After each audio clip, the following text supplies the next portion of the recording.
آقا آقا آقا آقا آقا آقا کدوم آقا؟ همون آقای که هر وقت دلم بگیره فقط صدا میزنم یا من آقام اگه جلو صدا نزنم بیو صدا بزنم، اگه از تو خجالت میکشم مادر تو صدا بزنم، روم میشه ازم مادر تو صدا کنم. آقا جان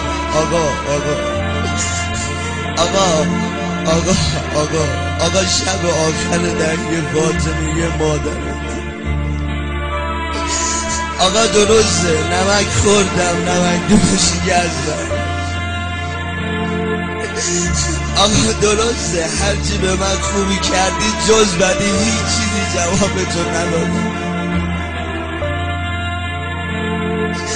درسته گفتم دلتنگ کربلام، تو واسطه شدی رفتم کربلا.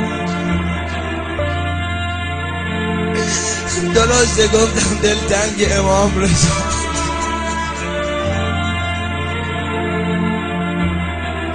تو واسطه شدی رفتم امام رضا.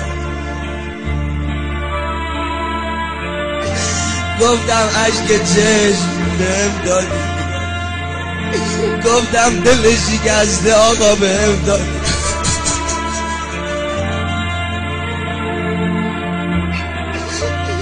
خلاصه هرچی از طرف تو اومد اجابت و خوبی، ولی هرچی از طرف من اومد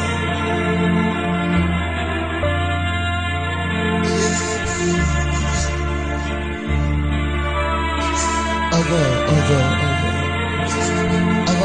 فقط میتونم مثل همیشه بگم شرمنده.